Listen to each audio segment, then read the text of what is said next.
All right, welcome everybody. Apologies, Lynn is not able to be with us today. Lynn is unfortunately stuck on jury duty, so you've got me making my way through this again. All right, do we have enough folks to establish a quorum?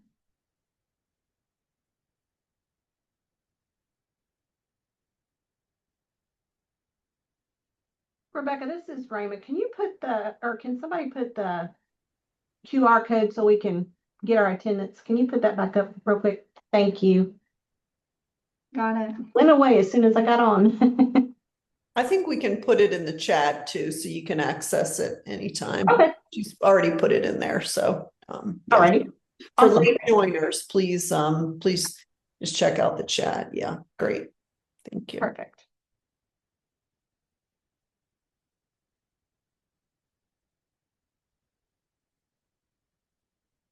All right, looks like we have 118 participants on here, so we're still climbing. So I believe, Liz, are we good to establish a quorum with that number? Yeah, you really just need your committee chairs, so we need to know if I see Kelly Vaughn. Let's see. We have anyone from PEDS here? Kelly Roker's here. Hi, Kelly. Hey.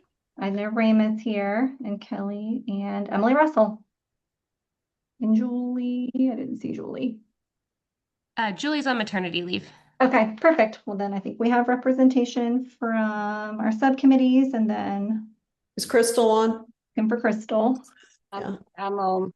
Great. Perfect. Super. You're good to go. Becky. We're good. All right. You're getting really good at it. I'm a pro. All right, can we get an approval of our February 19th minutes that Gabby sent out for us? Just need a motion and a second. To approve. And you got Shelby in the comments saying motion, so she can be your second. So who was the first who reached out? Danielle Johnson. Okay. Thank you, guys. Do we have any new members joining us for the first time today?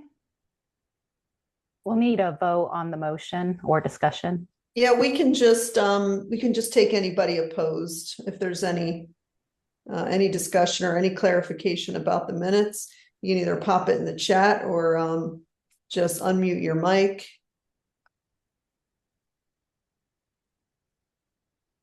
All right, seeing none, is there anybody opposed to the approval of the minutes?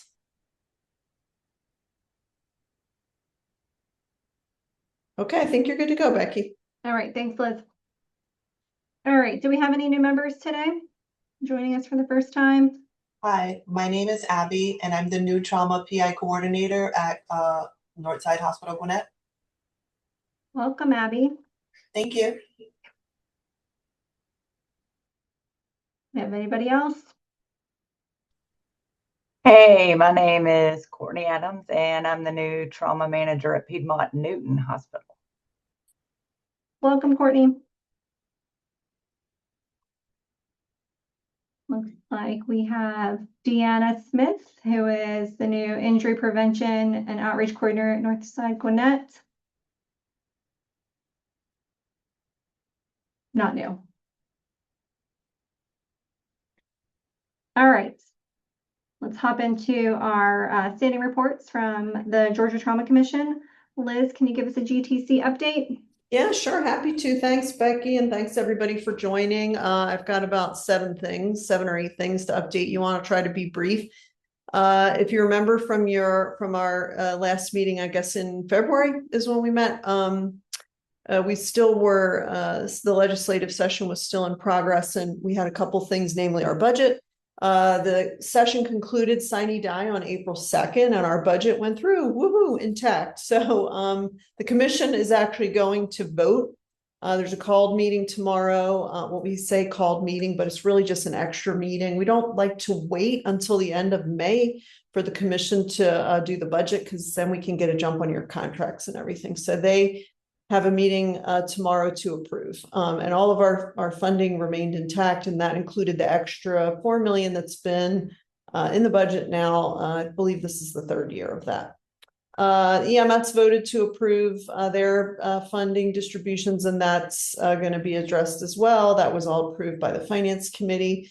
The next sort of regular quarterly meeting of the commission is May 21st in Madison. You can check our website for all the details for that. In addition, that House Bill 629, sponsored by Representative Hawkins, which mandated bleeding control training in schools, that passed. We're thankful to Representative Hawkins for all his work, as well as the folks at Northeast Georgia who really, Elizabeth Holcomb, who was the government affairs person there, really helped get the language straight in this bill and get this across the finish line. So we're very grateful for that support. So yes, Jessica, thank you guys for the and Walt for the love there, because again, this is going to be great. And I will say that I've had some conversations. Last month was the COT spring meeting in Birmingham, and I got to go and I met with Jim Dodd from Stop the Bleed, and he's so proud of the work that nurses are doing because of the of the large number of global EMS instructors. It's nursing and pre-hospital professionals are the #1 and #2 instructors. So it's you guys that are getting the work done, getting this across the finish line. And actually they want to partner with us because knowing that really, even though Stop the Bleed lives in so-called the House of Surgery, which is the ACS, it's really driven a lot by us. So, so I'm really, there's a couple programs. I don't want to mention it too prematurely, but working with Jim on this, and I'll give you guys some more information on that once that comes to fruition. So I want to say congratulations to Crystal Shelnut on her appointment to the NEMSAC Advisory Council. This is national, as the EMS Quality Improvement Official Sector Representative. So that's really strong for us. We really have our hands in a lot of stuff. Crystal, all the love for you. Wow. We're really excited about that. Jean is going to give you some GQIP updates, so I won't go into some of the stuff that we're looking at there, but I will say that we are trying to sort of modernize the metrics for the Georgia Trauma Commission. We actually have metrics that we have to report to the legislators. Right now, it's based on a numeric number of educational EMS hours and how active each RTAC is, and it's really subjective, and I'm not really sure that measures of hours are really kind of reflect how strong our system is and the work that we're doing. So we're figuring out if we can do that this year. It's sort of a short runway. It comes around in June. So it may be something that we test out a few measures. So I may be asking for a few of you for help on that. So stay tuned for that. There's ongoing system preparedness work around readiness for LISCO and prolonged surge events. Thankfully, we have a lot of buy-in from our administrators committee on that, or seemingly folks are offering to be involved in that. So that's really good news, because this extends far beyond our pre-hospital partners and your emergency department environment. As you guys know, surge events tend to focus on the ER, but we know that if something like a true LISCO happens, it's going to affect your inpatient hospital capacity as well. And triage will be key because you're going to have to be moving patients all over the state. So, so we look forward to seeing what, how that sort of grows and how we can really adopt RMOC principles in our state and what that might look like moving forward. Gabby has further on in your packet signups for our optimal course. I believe there's still seats open for that. Topic is done. I don't think there's any more seats for that. Is that right, Gabby? Or did we have to have the numbers in for STN? Yes, I submitted the final registrations to STN, and they have already emailed all the registrants' details on the course. Okay. Topic has been updated to reflect Gradebook, even though the PI standards are really not new. I think for those of you who are registered for that, it's a great course, and you're gonna really enjoy that. And for our optimal course, we have some great instructors coming for that, and I think you'll get a lot out of that. And also, please, speaking about optimal, that's held in conjunction with our meeting at Jekyll Island. So please make sure. I think you have a link in there too, Gabby. Wow, I'm teeing you up perfectly, am I not? For the summer meeting. So make sure you're signed up, and please review Gabby has it actually spelled out really nice here for you, is that your required attendee is whoever is your senior level executive that's assigned to that administrators group is required to attend. So please make sure someone from your facility, you can have a designee. If you have any questions, please reach out. If you're unsure if your designee meets the requirements, just reach out to us and let's get ahead of it. Also, program managers are required as well as medical directors. So please don't forget to sign up for that. I wanted to share with everybody that when there's our August meeting scheduled, thank you for doing that, Gabby. There will be a dinner this time, so we're excited about that and excited to have you all down to Jekyll.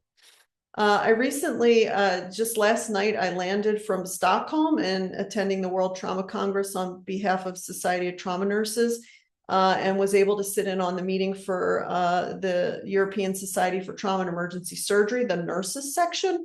They have a really strong nurses section, and in fact, nurses are welcome to join the European Society for Trauma and Emergency Surgery. They are regular members, just like the surgeons are. So it's really, really great. The sessions this time, World Trauma was held in conjunction with the European Congress for Society or for Trauma and Emergency Surgery, which is essentially it's just like ACS has clinical congress. This was, they call it ESTAS for the European Society. This was their clinical congress. So there were way too many sessions to attend. Unfortunately, nothing was recorded. So if you weren't able to be in attendance, you couldn't see it otherwise. So I presented 2 talks at the nurses session, and they were great. I did get to jump in on some of the World Trauma sessions. There were great systems sessions. It was amazing to see what other people are doing across the globe. We had sessions from Ukraine, from Italy, from Japan, from China. I mean, it was just amazing to be in a room with all these with leaders from across the globe. It was very interesting. In addition, I got to tour the Level 1 Trauma Center in Stockholm, which is called Karolinska. It's both an adult and pediatric trauma center. And I hate to say it, I was really, really jealous because they have a trauma bay that has a scanner, right? You don't even have to unhook the patient from the monitor. They just go right into the scanner. So I've got pictures of all that. It's just like I was a little too tired I'm still a little jet lagged here. So I wanted to show you guys pictures. I'll try to do that for the commission meeting. So if you can join virtually, but it was really impressive. They're set up so well for mass casualty. They have an ambulance bay that's enclosed, it's heated and air conditioned, and they can accommodate like, several dozen ambulances in there. So it's really, really interesting. And you know how we're talking here about 1,000 patients a day for the first 90 days? They are talking about being able to accept, because we were less than 500 miles from the Russian border there in Stockholm. So when you're, a little bit closer, you get a little different feel for how they're preparing, but they're being told 1,000 patients within the first 5 hours of any kind of NATO action there. So they're planning for immediate acceptance of patients. And then again, what we're being told is because all those patients will eventually have to be moved and US soldiers will have to be repatriated. But in a common theme, we're all told to not get too excited about it, to just quietly continue to plan for it. So it's interesting how this is all unfolding. And again, the conversations have been really helpful. And I got to co-chair a session with the person who works for the Swedish government, who's actually in charge of preparedness for them, and was able to have dinner with her and look forward to, in our informal environment, when we're all together in August, to sharing with you guys a little bit more about that. And then I'm happy to say that I finally was able to hand off the STN presidency to my incoming president, Kristen Kryman, who is amazing. It's been a wonderful year of being involved with STN and serving as the president. And there's been a lot of initiatives that I'm really proud of. They're launching the International SIG and the Rural SIG, which is going to be a fabulous environment for rural folks to get together. Yes, Rachel, it's about time we have something for rural folks. So I'm really, really excited about that. And I plan to stay involved in that. But, there'll be a lot of additional things coming down the pike that you'll see for engagement and for leadership development. So I think things are looking really good. And I'm excited for the August meeting when we're all together again. It was wonderful to see you all in February, and that feels like it was only 2 weeks ago, but yet a year ago now because so much has happened. But yeah, so happy to entertain any questions or hand it over to Gina for the GQuip update.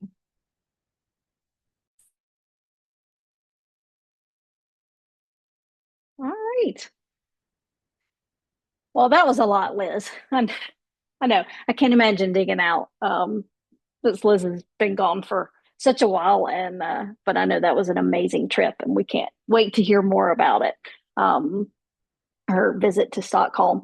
So, well, she covered all the meeting stuff. So, thanks, Gabby, for putting all that up there. I know she has sent everybody emails, keeping them informed and how to register. But please register for the GQuip summer meeting. I'm very excited about the agenda we're putting together for the meeting. It will be great. We have Dr. John Holcomb, who is part of the pre-hospital blood mafia. That's what they call themselves. That will be our keynote speaker for the GQuip summer meeting. So very excited about that. We do have on May 19th, Tuesday, the combined GQuip TMD call that will be coming up. So you should have a calendar invite for that. The 2025 data is uploaded into the GQuip Arbormetrics site, so you should be able to access that. Sarah Parker is diligently working on the report cards from Arbormetrics, and we should be sending those out soon. And I so much appreciate her work on that.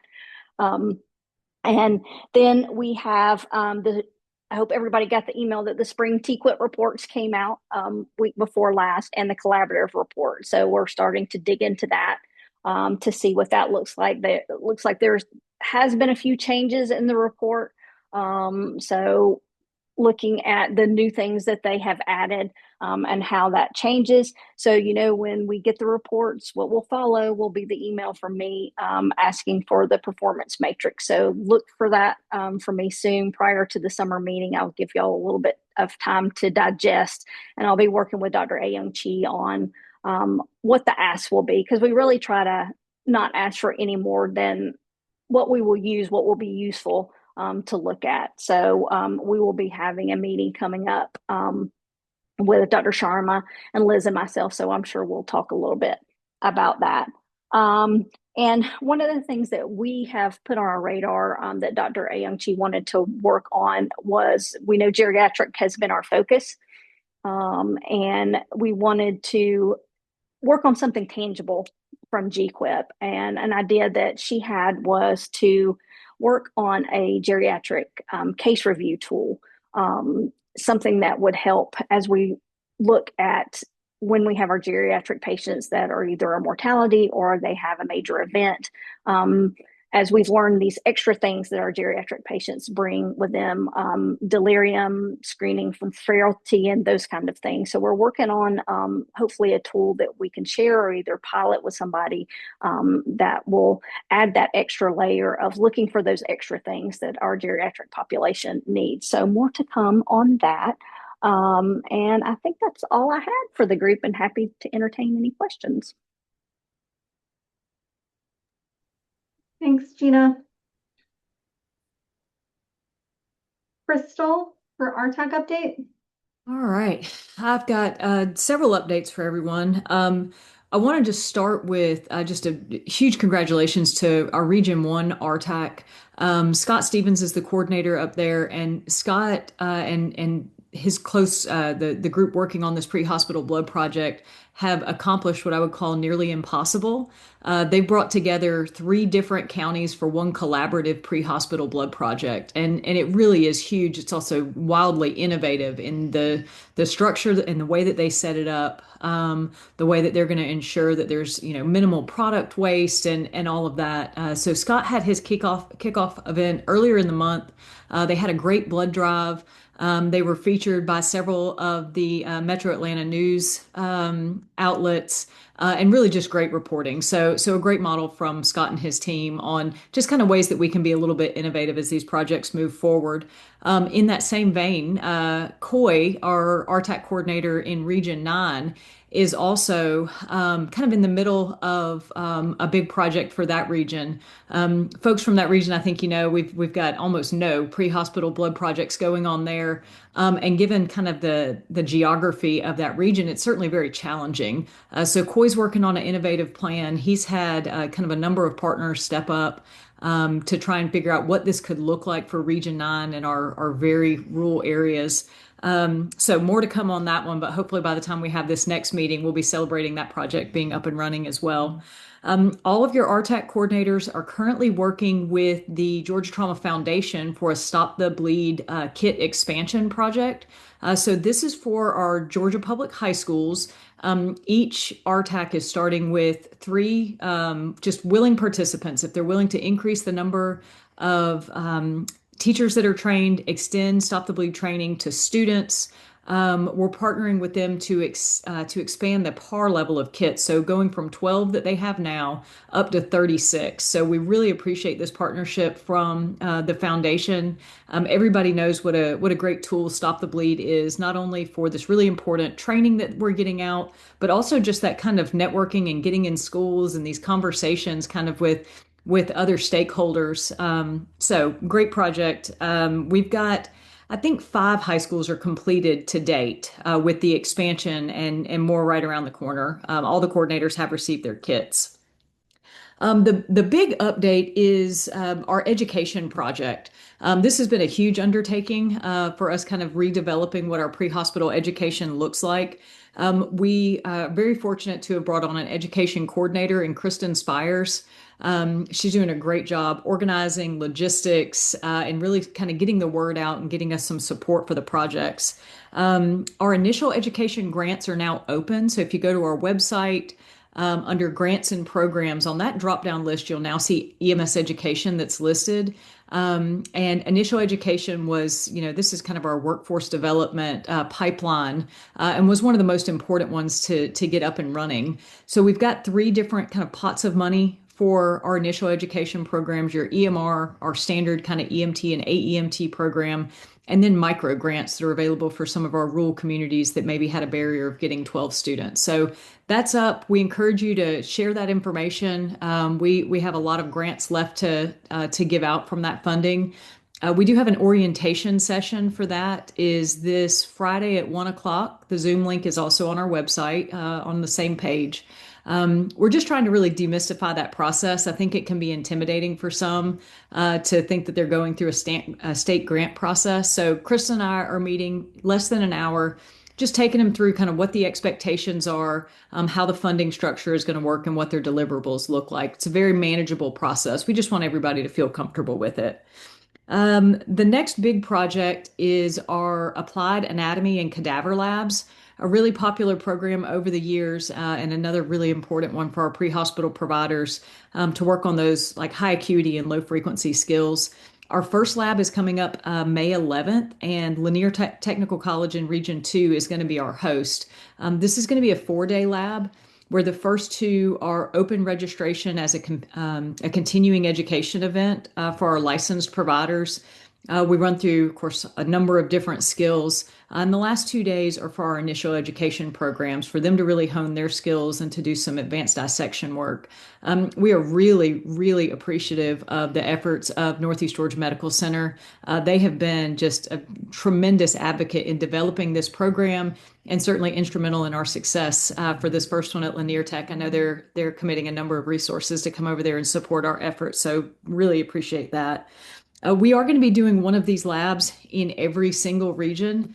So if you know anybody at your center that would be interested in participating, kind of taking our medics through some of these procedures, making us feel a little bit more comfortable and joining us for those, please reach out to me or Kristen. We would love to have your participation in any of them. We are going to be putting on a cadaver lab instructor program for all of our paramedic instructors across the state. That's going to be May 26th. It's going to be here in Athens. So we're looking forward to that one. Our TECC courses, an MCI course with Augusta University, EVOC instructor and NAEMT, all of those courses are coming online like right now. It's been a really busy time. So we anticipate that within the next couple of weeks on our website, you'll see links on how people can apply to either host or get grants for all of those trainings. And I think that's my entire report, but I'm happy to take any questions if anybody has them.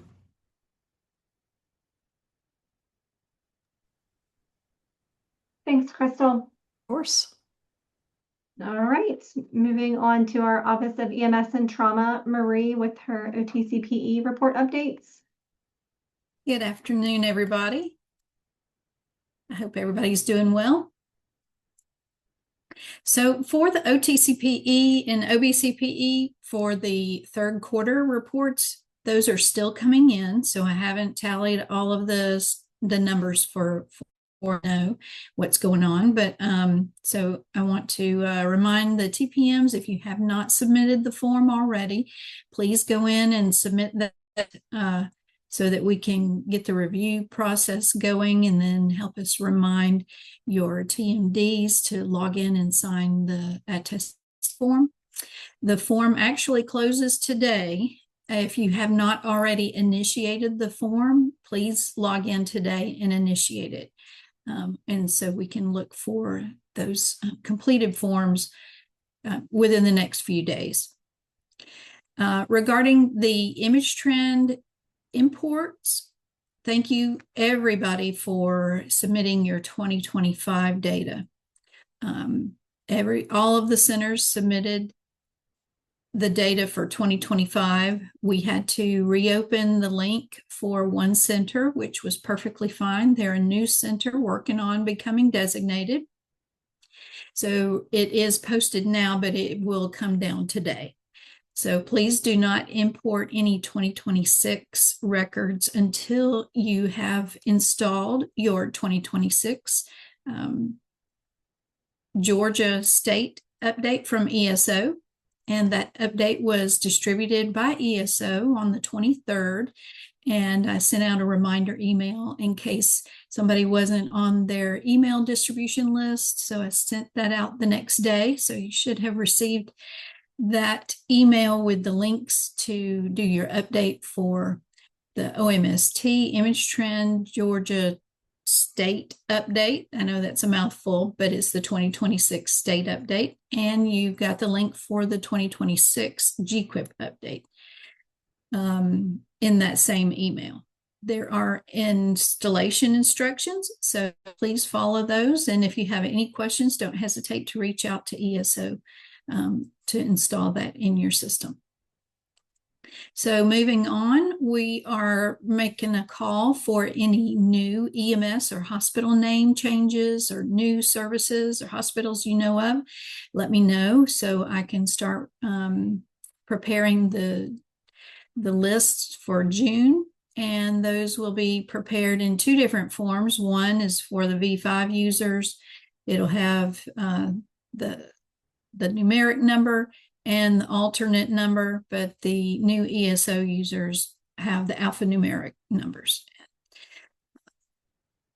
Let's see what else is on my list. For 2026, yes, the update has already been sent out. The next download is due June 1st, and that date range will be for January 1, 2006 through March 31st, 2026 records. The 2026 image trend data dictionary with the Georgia extension fields is prepared. If anybody wants to see that, it is primarily for the vendors so that they can make sure that the mapping is correct between the two systems. And just as a reminder, as you're preparing your June 1st download, please do some QA work in advance and look for any non-matching data, missing data, or invalid entries. The Office of EMS and Trauma's image trend system is looking for all NTDS, ITDX, and Georgia extension fields. So with that, I'll turn it over to Stacy unless anybody has some questions for me.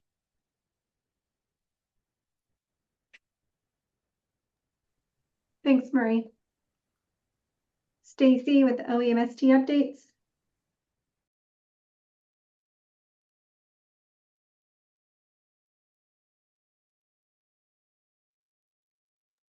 Stacy on the call? Thought she was.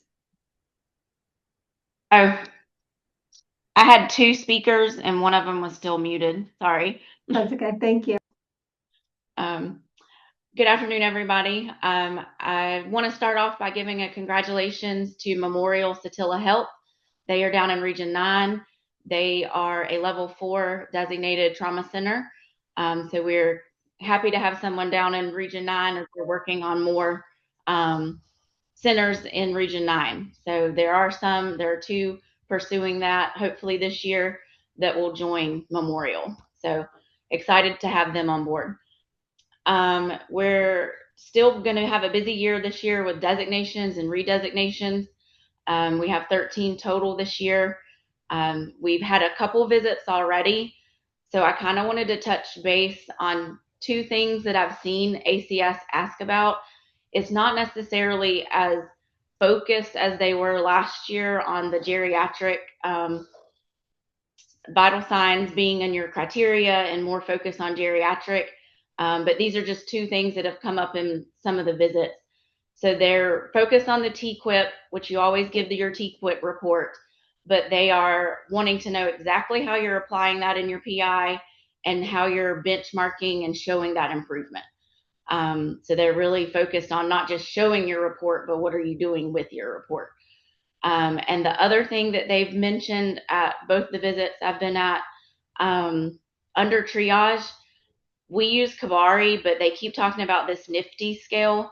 I did some research on the NIFTY and I talked to one of the reviewers and they said that you would still use Kabari, but then you would use NIFTY in addition to, but you don't have to use NIFTY as long as you can show when you have your over triage or you have your under triage, you're breaking down those patients one more step further to separate what is your true under triage. And you can show them your PI work where this one really wasn't an over triage or this one really wasn't an under triage. So they just want to see that second breakdown. They don't want you to just run your report and say we have 7%, 5%, 2%. They want to know what you do with that percent afterwards. In one center even had a low percentage, but they still wanted to know, did they break those charts down even further? So those are the two things I've seen that repeated in the visits. Not saying that they'll say that on your visit, the ones that have visits this year, but I was just going to give a heads up that those are the two topics that repeated. We still are active in our Office of EMS Systems of Care Advisory Council. Our next meeting is scheduled for June. So we're excited to have that and get those subcommittees going to work with trauma, stroke, and cardiac and the EMS world and transports and kind of see what we can do to improve across all systems of care.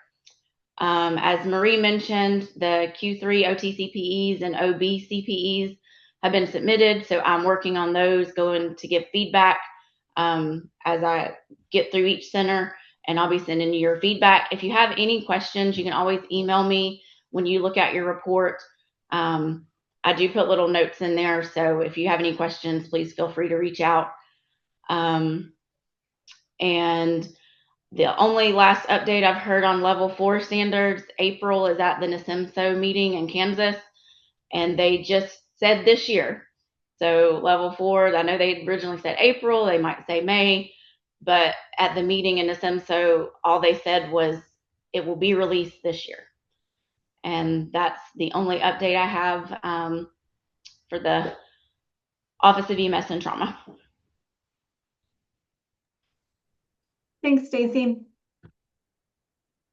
All right, moving on to our Georgia Trauma Foundation. Cheryl, do you have Trauma Foundation updates to share? Don't believe Cheryl's on the call. This is Tyler. I'm proxy for her today from the foundation. Thanks, Tyler. Hey, everybody. So just a few quick updates from the foundation. Thank you for mentioning earlier about our initiatives with Stop the Bleed. We're really excited about all those initiatives coming up. But we've got an awesome event coming up a month from today, guys. It is our One Georgia Gala, and we're so excited about that. It's going to be a great night held at the Delta Flight Museum in Atlanta. And it's really a celebration of all things trauma care. So it's a celebration of you guys and all that you do to make the system work and all the things you do to help those achieve the best outcomes possible. So we're going to be showcasing some survivor stories that night. We're going to have an auction, some auction items you can bid on for the live auction side and on the silent auction side, and just a lot of fun surprises throughout the evening that I think you'll really enjoy. But we'd also like to point out that this is now a brand event, so we're calling it One Georgia Gala moving forward. In the past, as you know, we probably have called it different names, but we're going forward with a really awesome name that really encapsulates all that we do and that all you guys do. So it's all one state, one standard, Georgia Gala. So we hope you'll enjoy that new exciting feel with it. I also want to mention that we are looking for volunteers for that event. So if you're interested in volunteering, please connect with me offline. My email address is Tyler@Georgia, spelled out GeorgiaTraumaFoundation.org. And so tickets are available on our website as well at GeorgiaTraumaFoundation.org. So look on there at your tickets. But we definitely would have volunteer as well. So the last thing I'll mention very quickly, if I can, is just that we have some regional events coming up here very soon. We had Region 8 scheduled pretty quickly in June, but it's been pushed back for a little bit. I'll have more information on that as we move forward. But Region 9 is still ongoing. That is going to be on September 19th, and it will be held at the Ships of the Sea Maritime Museum in Savannah, Georgia. It is a taste of coastal cuisine. So a lot of fun for that. Sponsorships opportunities are available for that, as well as tickets for the general public. And hope you'll come out and join us for that if you are able or in that area. And then also in Region 5, where I am, Region 5 in Dublin will be doing an event at the Southern Pines Regional Park. And it is going to be an outdoor festival with some live music. I'm hoping I can find a sponsorship for some fireworks. So be a great night, great day, and great evening with people from all over Region 5. So come out and join us for those events. The one Region 5 is being held November 7th at, as I mentioned, Southern Regional Pines Park in Dublin, Georgia. So that's the end of my report. But if you guys have any questions, I'm happy to answer them. Thanks, Tyler. All right, moving on to our subcommittee reports. Emily for education. Yes. Hey, everyone. I am in for Julie. She is on maternity leave, so congratulations to her. So our update, so collectively as a group for the subcommittee, we chose to create a goal to collaborate with the commission to facilitate statewide courses. And Julie worked closely with Liz to facilitate getting the topic and optimal course. The topic course, like was mentioned, is full. The registration deadline has passed, and that's actually happening this Friday, upcoming Friday, May 8th. However, there are still a few seats in the optimal course that will be, the registration deadline is July 15th, and that course date will be August 19th. In conjunction with the state meeting. So I think Gabby put the registration website in the chat, but you're welcome to message me and I can help get that information to you. And that's a pretty brief update, but that's our update. Thanks, Emily. All right, our pediatric subcommittee, Kelly. Hey, everybody. I just want to start off by saying congratulations to the Arthur Blank trauma team for getting through their ACS verification visit last week. They did a really great job, and I'm sure if anybody has any questions about the visit, Karen and Alicia would be more than happy to answer any questions about the visit. So the PED subcommittee, the pediatric indications for transfer one-page document is final and available.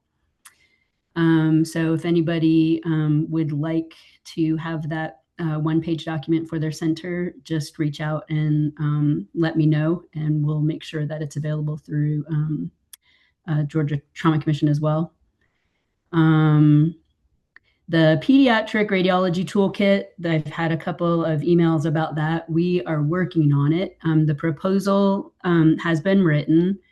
The literature review is complete. There's a meeting next week with CHOA ED MDs and CHOA pediatric radiologists to review for any necessary changes, and then it'll be sent to CHOG for their review. So we're hoping for a release of new radiology toolkit with a facelift in Q3. That's our goal. And we are still working on the quick reference for assessment, stabilization, and transfer of pediatric trauma patients trifold that was requested by this committee.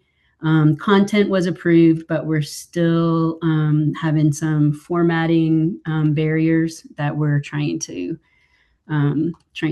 get past. So hopefully that will be out also in Q3.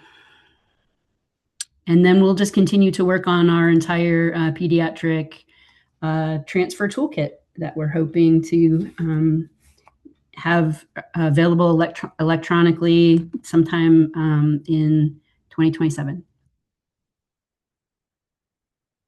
Anybody have any questions? All right, thanks. Thanks, Kelly, and congratulations to the AMBH team. That's awesome. All right, our process improvement subcommittee, Rima. Good afternoon, everybody.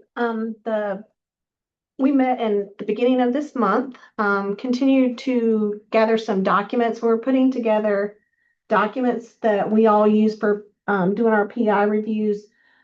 Several places had sent me documents, so I went over some of those with everybody.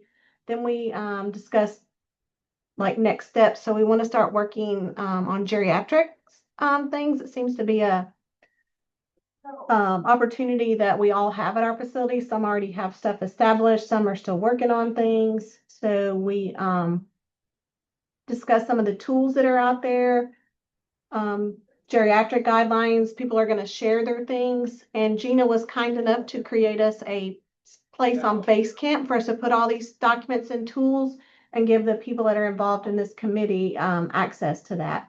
So we're excited about continuing to work on that and share our information and help everybody be successful. And that's really all we have right now. But Ashley, if you're on, did I leave anything out? No, I think you covered it all, Rima. All right. I think you got everything. Thanks, Rima. And Kelly Vaughn for our registry subcommittee. Hi, everyone. So we met last week in our quarterly registry meeting and accomplished a few things. One, there was discussion, y'all know from the GCTE meeting back in February, questions about doing another vendor review. And so we talked as a group. There is still quite a bit of interest in doing that review again. So it looks like this summer we will be busy performing that review again. I've got a list of people from that meeting that said they were interested, and I want to meet with some key people first before I send the email out to the group on how we're going to move forward, because not only did we have interest, we also have tons more vendors this time around that we kind of need to talk through. So more to come on that for those. If you weren't on that registry meeting, but you want to be part of that, please email me and I'll add you to the list. The other thing that we talked a good bit about was the hospital events and delirium, which Gina's talked about some, but we'll be following along closely with GQuip and what they're doing there. We've started in this meeting going through different registry questions. We have people from all over that will email questions, and we just put those out there to the group and discuss them, talk them through, and from that have developed our own Q&A log that's also created and shared on Basecamp for people, so you can see the month that we talked about it, what the question was and what the resolution was. So the trauma program managers from all of the centers, Gina works on getting those people established, and so you can go into Basecamp and pull that information. One other big topic, and Gabby, I think you've got the memo, but we had for those of us that participate in TQIP and get the monthly quizzes, we had a question in April, in the March experience, that was basically an elderly patient who fell, had multiple rib fractures, lived independently at home until this happened. The patient declined in hospital. The decision was made with the patient and family to transition to comfort care, and she was discharged to her home on hospice. And so TQIP asked, what is the hospital disposition of the patient? Several of us, and when you go back and look at the April video, 62% of nationally chose discharge to hospice. TQIP is saying that the answer to this is discharge home because the patient came from home and they are returning to home. Their April video explanation says that the patient, when you go home with hospice, most of the care is still provided by caregivers, like family or caregivers, and not 24/7 hospice. Therefore, that patient is a discharge home with hospice. They're saying that's the same as if a patient goes home with home health services. Well, it's created quite a lot of discussion among the group. Several centers have pushed back directly to TQIP in the webinar, or the updated monthly video experience. She called them love notes. But a lot of us disagree with this, because when you discharge a patient home with hospice services, in our mind, it's related to DC. It's a discharge to hospice. TQIP also said that this should tie in with your finance billing codes, and your finance people would consider this a discharge to home. Well, several of us reached out to our billing people to say, gave them the scenario, what would you put in your billing hospital disposition? And several have come back and said that's a discharge to hospice. So some of the explanations that we're getting back from TQIP are not, their explanation is not necessarily what they think our hospitals do is not what our hospitals do. So bigger picture, as a group, from a registry subcommittee perspective, we wanted to send a memo to represent a larger group, to reconsider their answer to this question, or consider the impact, because too, especially for larger facilities, when you're having to review how many mortalities did we have, and we know that discharges to hospice are considered a mortality and have to be reviewed. If these patients are put in as discharged to home, you've got to be able to way to flag them so that you make sure that you capture and review them as a discharge to hospice. So I know the PI subcommittee talked about this as well. Sarah did a great job starting this memo, and we tweaked it and played with it. And we wanted to send this as a registry subcommittee group, but I was a little bit concerned and wanted to bring this forward to GCTE, and then ultimately, like Liz and Gina, if we send this as a formal letter representing the Georgia Trauma Registry Subcommittee, which is a subcommittee of Georgia, the GCTE, which is also a committee of the commission, is there anything, number one, is there anything political we need to be concerned with in sending something like this? But number two, is everybody okay with us sending this memo? And as you can see, the first paragraph kind of talks through the actual question itself. The second paragraph goes into how they say that they had mentioned that it aligned with the way hospitals should bill, when what we're finding is that's not necessarily the case. And then also the impact that it's going to have based on the performance improvement that I just explained, making, this is the way right now that we're able to capture and make sure we review these discharges to hospice.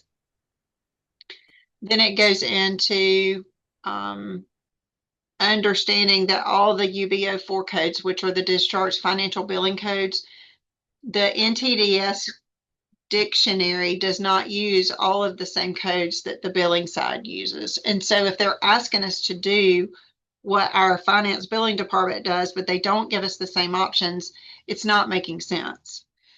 So we asked them to reconsider their answer to this, and we're asking for more clarification. So I would love to get everybody's thoughts on this.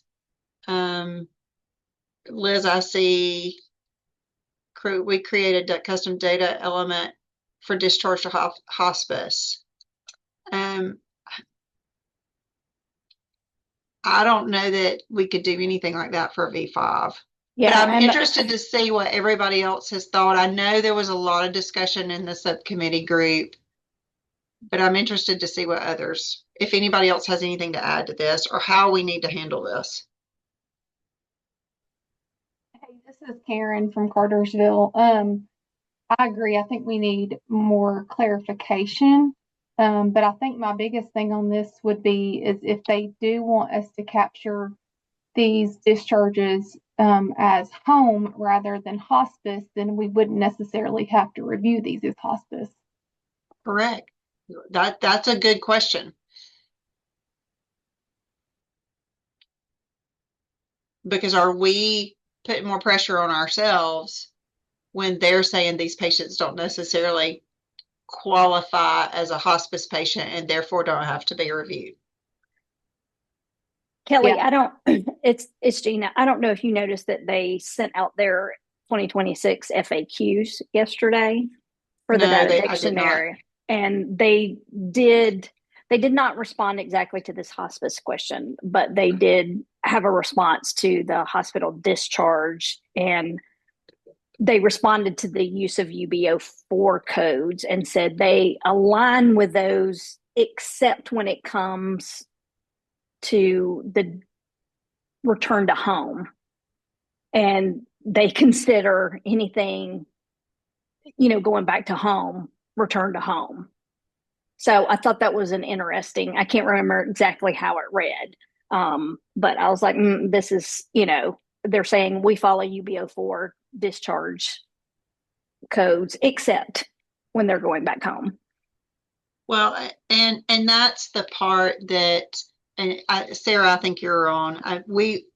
When we talked about this, that's the part that's so frustrating is some of the answers, and Colleen and the three of us talked quite a bit, but a lot of the answers were, you need to take that up with VRC, or you need to take that up with, we're going strictly by what registry and TQIP is. If you're having issues related to PI and how you're going to do that from a verification perspective, you need to talk to the verification group. And it felt like we were in silos, or they are operating in silos.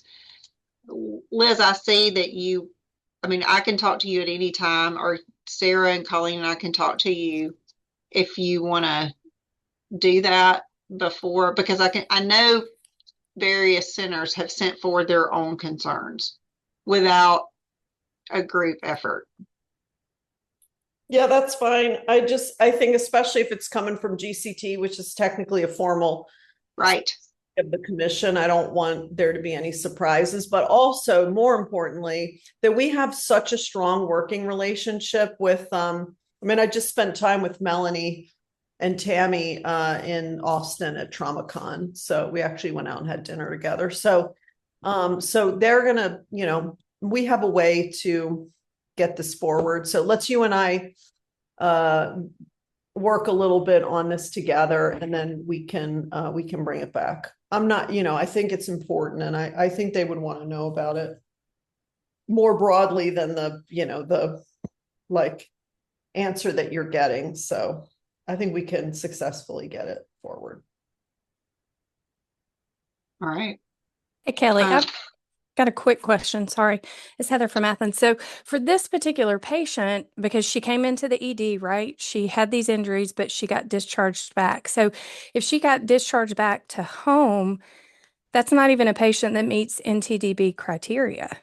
No, she got admitted. She Oh, was she admitted did for get rib. admitted. Yeah, she Okay. was admitted for rib fractures, and Oh, and got as she was discharged. being Okay. cared for there, Okay. that's when she started declining. Okay. All right. That I just got confused by that part then. Okay. Thanks. Sorry. That makes sense. Nope. Totally fine. Makes sense. Thank you. And that's the only thing I had. Thanks, Kelly. All right, injury prevention, Crystal.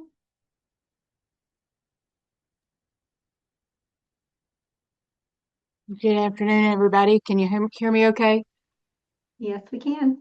You know, we've had that issue the last couple meetings, so I'm glad to be here. So the Injury Prevention Subcommittee, it continues to meet monthly, discussing our injury prevention and outreach efforts. We will be meeting again this coming week on Tuesday at 2. If you're not getting those invitations, please do let me know. I'll be updating a calendar invite, I think, this afternoon. We've been working on a number of projects. We had hoped to actually do a webinar this month, but it did not pan out as we had planned. But we have been in our meetings having various members of our subcommittee present special presentations on projects that they feel like are particularly successful or have been successful for them, or share how they've navigated their ACS verification process in regards to injury prevention and outreach. So everybody's welcome to attend those meetings if you would like to. We do have a lot of state partners that join those meetings, from Safe Kids to Area Agencies on Aging, DPH, and the iPrice folks. So several state partners come on and let us know what injury prevention efforts they're having. So if you want to participate in those meetings, please do. You're all invited. I would also like to just say that we will be having a series of webinars for National Stop the Bleed Day. I did realize that, there's obviously Trauma Awareness Month this next month. The resources for that has posted on the national website, so you're able to get your social media stuff there. And because May is Everything Happens All at Once month, Stop the Bleed Day is also falling on Trauma Survivor Day and EMSC Day. So we actually are going to move those webinars to be on Thursday of that week and not a Wednesday. But that's what our committee's up to. We've got a lot of people doing great work. Rachel is going to be our speaker next week, and she's going to tell us a little bit about what she's doing with bicycle and ATV safety. That's great. Thank you, Crystal. All right, moving on to new business. We need to vote on our next meeting date. Gabby, did we have a poll, or how are we going to do that? Yes, so I have a Mentimeter poll set up, so get your phones ready. I'll also put it in the chat for the link. And this is to schedule the Q3 GCTE meeting. We were going to schedule it with GQuip, but we're going to have the optimal course instead. So we'll have another virtual meeting late July, early August. So we need to determine when everybody's available to meet. And so I'm going to put up that slide here and then put the link in the chat. So we have Wednesday, July 29th, Tuesday, August 4th, Friday, August 7th as options. And you can select more than one if you need to. Looks like it's slowing down and it's going to be Tuesday, August 4th, 1 to 3. So I'll go ahead and send that invite out after this meeting. Great. Thanks, Gabby. All right, moving into our 2022 ACS standards review. I want to say thank you to everyone who responded to the forms that Lynn and I sent out. That was super helpful, and we will hopefully be able to use the responses we got there for the next couple of meetings to know where to focus our standard review discussion. So first we have 7.1, which is the Trauma PIPS program, and Megan Dawson is going to cover that one for us. Yes, hello. I am Megan. I am the Trauma Program Manager at Kennestone. So Standard 7.1 is here on the screen. And briefly what it says is that the PIPS program must be empowered to identify opportunities for improvement and development actions, and that our PIPS program needs to be integrated with your hospital PI quality departments. You must get feedback from the quality program to provide loop closure, and that trauma care typically involves many providers across several disciplines and departments. And the PIPS program is most effective when it brings the providers together to review and implement opportunities for improvement. And down for your measures of compliance, they are going to ask you on the PRQ to upload the hospital organization chart reflecting the relationships of the PIPS program to the organizational PI program. And so how our center meets that is our system meeting, our trauma committee meets monthly, and monthly we report up to our hospital quality review committee, and those minutes are available to everybody within that committee. And from there, it kind of branches of if there is any type of provider related issue, it'll kind of go up through our medical exec committee. And if there's a system related issue, it will further be addressed at the hospital level and then up through. We are part of a larger hospital system, so it'll go up through our system panel. And then when we also look at our PI plan, kind of making sure everything is speaking the same language. Whenever we review identified audit filters, those filters also will route through our levels of review, and quality has involvement within our PIPS process. So whenever the college came and did our visit, they were able to see not just our reporting structure, but that also our PI plan also reflects our integration with quality, with information going bi-directional. And that is all. If there's any other questions for me. That's great. Thanks, Megan. That is sometimes not the easiest relationship to build, so you guys have been able to do that. All right. Ashley Bullington is going to cover 8.2, which is nursing trauma orientation and education. There we go. Let me move y'all. Sorry.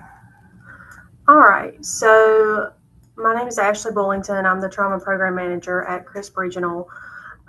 So Standard 8.2 basically says that all trauma centers need to provide nursing orientation to trauma patients. And it gives you a list of, some options on how you can do that. And then, And then the measures of compliance, they would want to look at your nursing orientation materials, and then they would want to look at whatever certificates, if you have required your staff to get any kind of certifications. So my nursing orientation, I try to encompass, not only just ER, but I try to include, the hospital as well. So we do for the ER, and I do invite other areas of the hospital, but they don't always come to our formal trauma orientation, which is primarily geared towards ER. But we do a lecture, and then we do a hands-on scavenger hunt where I make all the nurses, physically find all of the supplies in the trauma room. And then we do some two sim skills station. We also require all of our ER nurses to have TNCC, and we keep up with that, and they are compensated, which is an incentive also for them to get that. ICU and like our inpatients, I do ask that they get TCAR. That is something new that we've been trying to push and promote. So I do have a couple of nurses that are currently certified in TCAR. So that's something that we're kind of just continuing to work towards, is getting more of our inpatient nurses certified on that trauma care after resuscitation. We also offer TNCC classes and EMPC classes through the Georgia Trauma Foundation that, so not only other centers come, but our staff have the opportunity to take these courses as well, so they don't have to travel as far. We do a variety of just kind of educational things, like we do IO education. I do things based on nursing requests. So a lot of nurses, they'll come to me and say, hey, I don't feel comfortable splinting, or I don't feel comfortable doing IOs because we never do them. So then, I'll contact somebody, or I'll go do it myself, and we will do education on various topics. Same thing with ICU. They have recently wanted some IO training because they've had a couple of patients recently where they have needed that the IO, and they weren't really comfortable doing it. So we do training like that with them. We also have an ED trauma focus group, and where we work on, it's basically a group of ER nurses, and we work on a variety of projects. And one of those projects that we just finished, we just got it started, is our mock drill team. So every other month and of course it's ED too, so we encompass ED stuff as well, such as cardiac and stroke. But in that is trauma. So they help me do mock drills, whether it's tabletop or whether it's a live drill. And we do that. That'll be every other month. We also discuss educational needs through this group. So whatever they're wanting, I make sure that I try to provide that for them. We have hospital skills fair, in which we do encompass some aspect of trauma. So I work with our nursing educator on that, and everybody else that's involved. And so we try to make sure there's some trauma aspect to the skills fair that we can, not only just teach our ER nurses, but get everybody in the hospital as well. We also have an ED competencies every year that I help with, rapid infuser, making sure they know how to do the ultrasound machine, just different things like that that we do annually for our ED competencies. And of course, they have health streams that are trauma related, so they have to do health streams annually as well. I believe that is about it. Oh, no, one more thing. We do new nurse orientation. And that's where we go over different things related to trauma. So I have a time slot. I go in, and I'll talk about something like back braces, or I give my contact information in addition to everything else that we do. And I think that's it, unless anybody has any questions. Thanks, Ashley. You'll have a ton going on over there. And Crystal is going to cover the 8.3 standard, which is pre-hospital provider training for us. Good afternoon again, everybody. So again, I think the standard itself is pretty straightforward. So the ACS requires all trauma centers to participate in the training of pre-hospital providers. And so that applies to all of us. And the expectation goes beyond just passive support. It requires active engagement and certainly documentation. I know a lot of you wear a lot of hats, and so it's sometimes difficult to get out there with your EMS providers. And while some of you do it relatively easily, I would say we really benefit. One, that 5 of our counties that are very close to us are covered by Atrium, Navicent EMS, and those folks do have an excellent pre-hospital education team and a great PI team, and we communicate very, very, very closely to them. But certainly we get patients from all over, and so we do try to branch out within our region. And so I feel like my role primarily in terms of education is increasing our regional capacity to provide some quality trauma education, and I think all of us can plug into that in some way. our RTAC, our regional EMS for children, our regional EMS program director, our regional EMS training coordinator, working with those folks, they serve as force multipliers for me, certainly, and not just in the realm of EMS education, but at everything. And for us, for regional trauma, our RTAC serves as the primary vehicle for our regional engagement and scalability. What that does for us is it promotes shared ownership versus it just being owned by the trauma center or even the trauma system. We're all under one huge umbrella, so it's shared ownership. Our EMS agencies know that they have the right to utilize the resources that we put out. They have the right to tailor them to their local needs as appropriate. And it creates strong rapport with our EMS providers. Your EMS providers want to see you. They want to see members of your team. And we've never had a member of our team, whether it's been Josie or Dr. Ashley or Anna Claire or any of our trauma surgeons, go out and participate in a pre-hospital class and not get follow-up phone calls saying, oh, we would so much like this person or that person to go back. They want to stand shoulder to shoulder with us.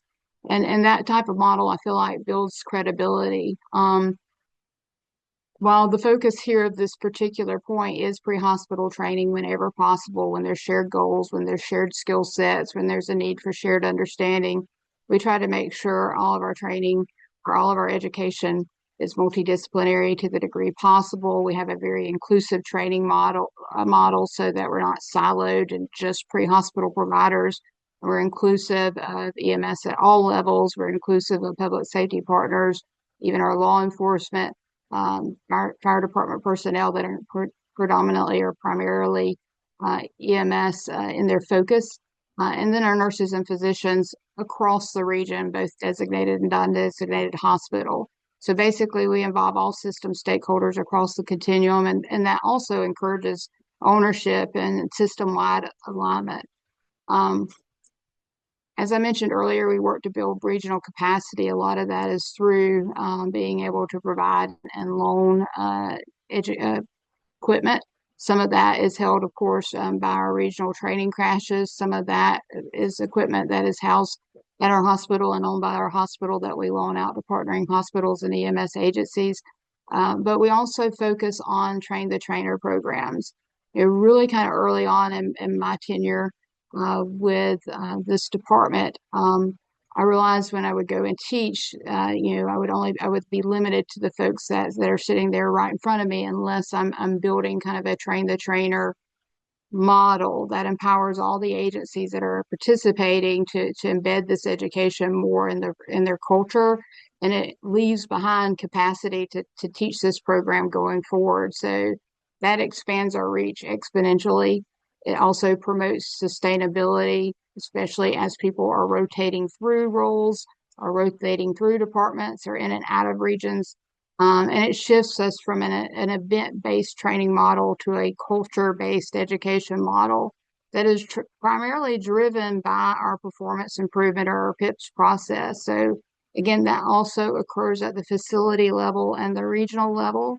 And we utilize that to drive our education. And we do quite a deal of surveillance before we launch our education initiatives. So, and what I mean by surveillance is not just data surveillance and not just the feedback that we're getting from our hospital partners, but really when we're doing our case reviews, pulling recordings from radio dispatch when appropriate for pre-hospital radio reports. We have been given the ability to monitor some of our hospital's own surveillance, meaning security camera systems, so that we can actually see how patients are being brought in, how are they restrained, various things that we're gleaning from that. We really try to capture all the information possible, so that we can, in our training, address validated system gaps, not just assumptions that are occurring, just from maybe reading a PCR or just from getting a one source of information. And so doing that allows us to be very intentional in our development. It allows us to celebrate successes.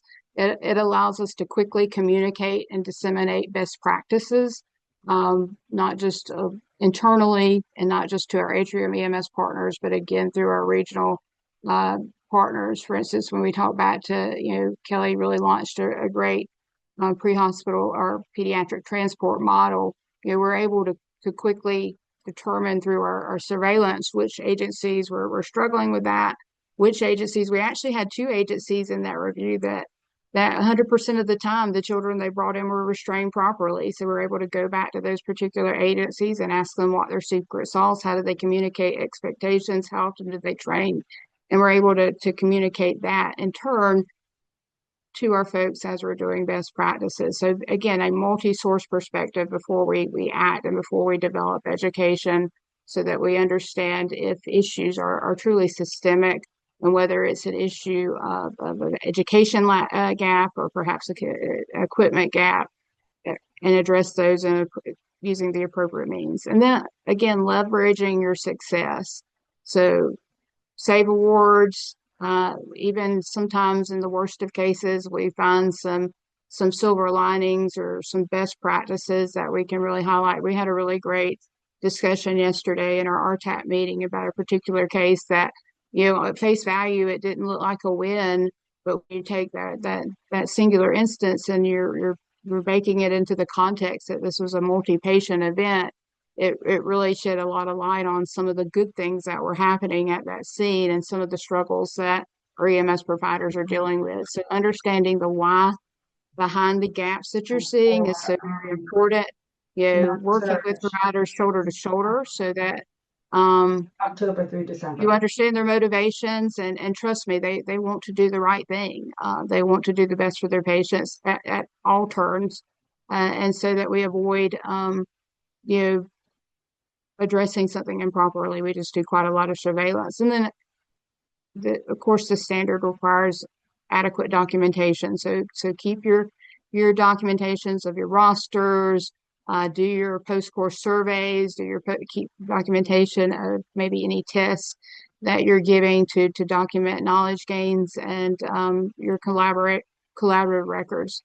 Again, we could not do any of this without our partners. If you're really struggling to find a place to plug in, go talk to your regional EMS partners, go talk to those initial education programs. Every one of them are going to be doing a PHTLS course somewhere during the course of those education, particularly those paramedic providers. Or perhaps they're going to be doing PALS and ACLS, and they would love for members of your team to come plug in and be a part of that. Any questions?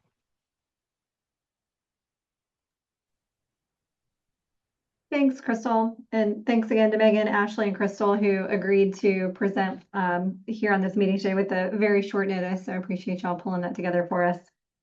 Anybody have questions for the 3 of them? No? All right. We are at our roundtable discussion. Do we have any shared experiences or celebrations that we want to share with the group today? Hey, Becky. Yes, ma'am. This is Linda from Northeast Georgia.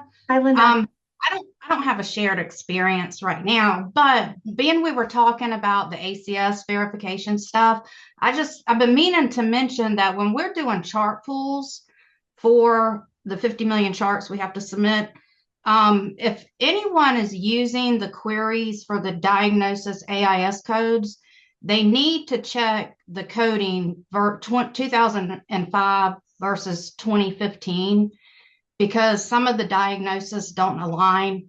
I noticed especially in I think it was the spinal cord injury with neurodeficits, it's all 2005, or it's 2005, but those codes have changed in 2015. So I can't remember all of them, but just if you're running reports and using the pre-built queries for any of the diagnoses, make sure that they include the 2015 codes. That's a great tip. Thank you. We will be using that tip at Grady, that's for sure. Thank you.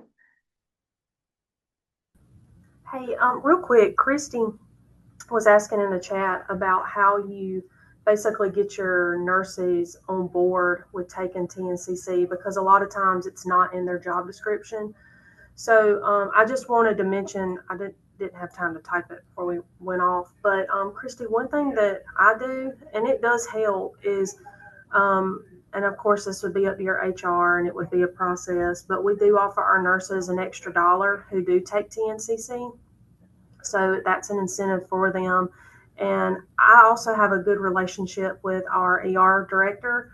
So like when I tell her that, you know, hey, these nurses have to get this, it's kind of like they either get it or they come off the schedule. So she's super supportive in that aspect. So maybe that alone will be helpful. And this is Brooke at Emmanuel. One thing that we do is our nurses that are TNCC, it's not much, but we do give them a 2% increase on their rate of pay. Yep, it was not actually me. It was just brought up in the connection group. And I can't remember who brought it up, but it seemed like there were several people that were having that issue as far as it not being in the job description. And you know, I remember when I was working at Piedmont Walton that I don't remember it being in our job description, but I remember it just kind of being an expectation, and you were not going to take care of the trauma patient if you did not have it. But you did have like a year to get it. But again, I can't remember who specifically was asking about it, but I think there were several people that they said it was not in their job description. So they were maybe having some issues with nurses kind of putting up that fight.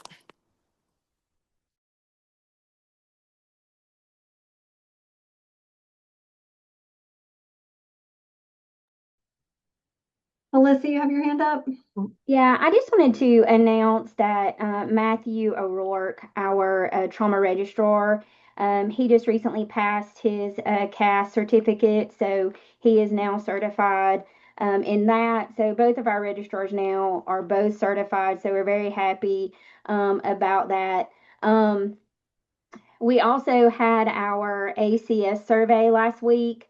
Unofficially, we did well. So we'll see what our official report says in about 10 to 12 weeks. But everything seemed really good with our review for level 2. Congratulations. That's awesome. Hey, this is Kaylee with SUMC Health. I just wanted to get on and kind of give an update. We are live with our pre-hospital blood, and that is going really well. We've actually already given a couple units in the field.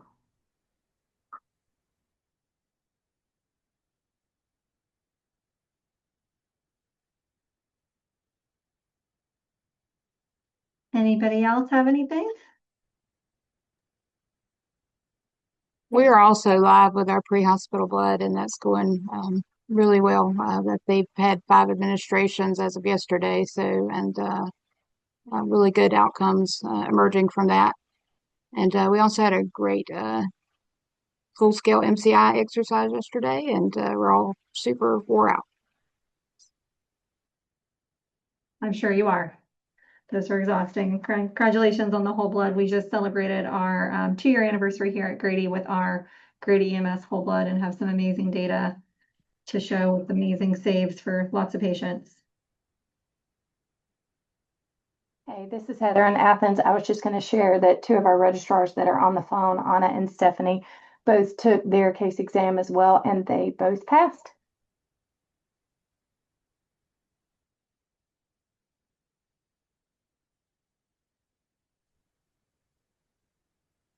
Yay for that. And this is Franny from Advocate Health Navicent. Just wanted to take a time to introduce our new trauma program specialist, Hunter Lowe. We're excited to have him. He's a former STICU nurse, agency nurse. He's got master's degree in informatics. So say hello to Hunter Lowe. Welcome, Hunter. Thank you. Happy to be here. All right. Anything else, guys? Liz, you have anything to add for the group?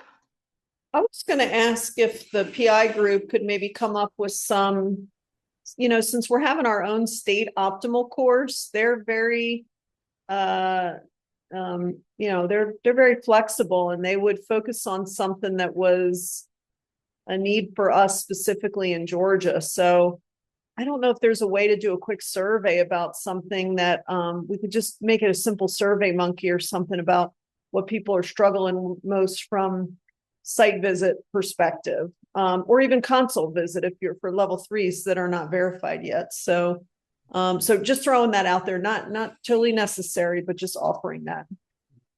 Yeah, I'll be happy to send that out, Liz. This is Rayma. Oh, super. Thank you. Yeah.